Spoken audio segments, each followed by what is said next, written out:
So hey guys, so this is Madhav और ये मेरा फर्स्ट वीडियो है।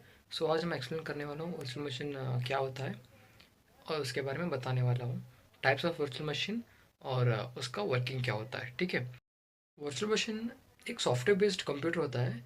अब जब भी आप वर्चुअल मशीन यूज़ कर रहे हो, इसका मतलब है कि आप एक कंप्यूटर के अंदर ही और एक कंप्यूटर यूज़ कर रहे हो। इसका मतलब क्या हुआ, जब आप नॉर्मल कंप्यूटर यूज़ कर रहे होते हो तब उस कंप्यूटर में एप्लीकेशंस और सारे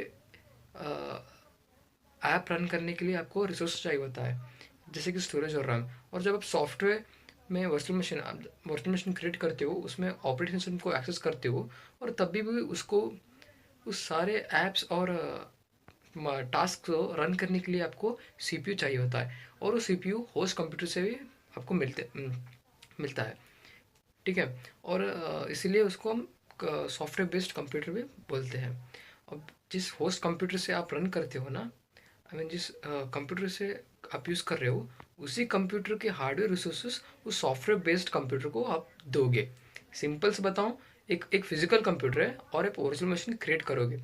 उस वर्चुअल मशीन में जो भी ऑपरेटिंग सिस्टम यूज़ कर रहे होगे, वो सारे ऑपरेटिंग सिस्टम के ऐप्स और टास्क सभी आपके सीपीयू के अंदर ही रन हो रहे होंगे। ठीक है। ये सोच सकते हो कि हम वर्चुअल मशीन को और सॉफ्टवेयर कंप्यूटर क्यों कहते हैं। अब नॉर्मली सोच लो guys, जब कंप्यूटर चला रहे थे ना, तो बेसिकली जब ऐप्स हो टास्क हो जो भी रन करते हो, सीपीयू से गुजरता है। ठीक है। और जब आप वर्चुअल मशीन क्रिएट करते हो ना, जब वर्चुअल मशीन क्रिएट करने से टाइम बेसिकली आप वर्चुअल मशीन तब क्रिएट करते हो तब आपके पास वर्चुअल बॉक्स हो। वर्चुअल बॉक्स डाउनलोड करने के बाद, थोड़े स्टेप्स क्लियर करने के बाद आप वर्चुअल मशीन क्रिएट कर सकते हो।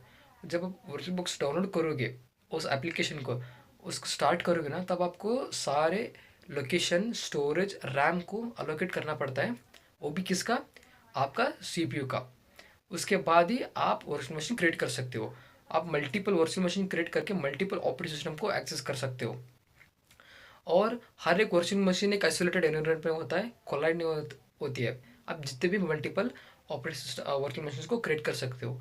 और एक सर्टेन कंडीशन से सीपीयू की स्टोरेज ज़्यादा होना चाहिए और रैम भी ज़्यादा होनी चाहिए, क्योंकि जितने ज़्यादा आप वर्चुअल मशीन को क्रिएट करोगे, आपको हर एक वर्चुअल मशीन को स्पेसिफिकली रैम और स्टोरेज अलोकेट करना होता है।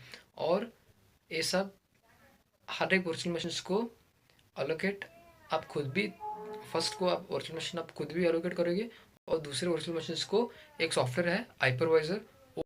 हाइपरवाइजर हर एक वर्चुअल मशीन को स्टोरेज और रैम और खुद पर खुद एलोकेट कर देगा। ठीक है। ये बेसिकली हाइपरवाइजर हर एक वर्चुअल मशीन को मॉनिटर करता है। मॉनिटर करके उसको इसका हिसाब से रैम और स्टोरेज अलोकेट करता है। ये बेसिकली हाइपरवाइजर जब आप वर्चुअल बॉक्स डाउनलोड करने के बाद जब आप डाउनलोड करोगे ना, तो ऑटोमेटिकली हाइपरवाइजर भी आपके ओएस के ऊपर इंस्टॉल हो जाएगा। ठीक है। ये अगर हाइपरवाइजर नहीं है तो आप वर्चुअल मशीन क्रिएट नहीं कर सकते हो, क्योंकि ये हाइपरवाइजर ही होता है जो हर वर्चुअल मशीन को रैम और स्टोरेज अलोकेट करता है।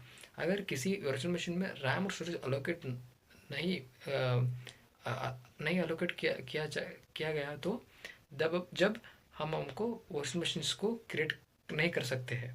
क्योंकि वर्चुअल मशीन जब क्रिएट करोगे, आप एक स्पेसिफिकली एक ऑपरेटिंग सिस्टम को एक्सेस कर रहे होगे, और उस ऑपरेटिंग सिस्टम को एक्सेस करने के लिए आपको रैम और स्टोरेज चाहिए।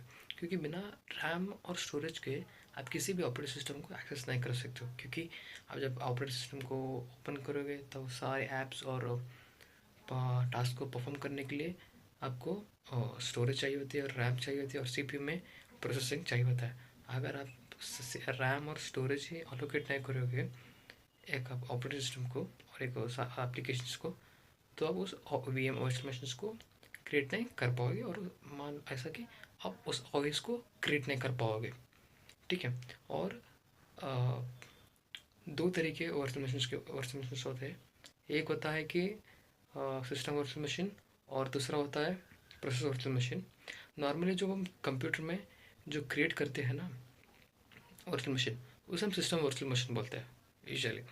और दूसरा एक प्रोसेस वर्चुअल मशीन होता है, जिसे हम एक स्पेसिफिकली एक प्रोग्राम और set of instruction syntax execute करने के लिए होता है वर्चुअल मशीन, उसको हम प्रोसेस वर्चुअल मशीन बोलते हैं। एग्जांपल जावा ले लो।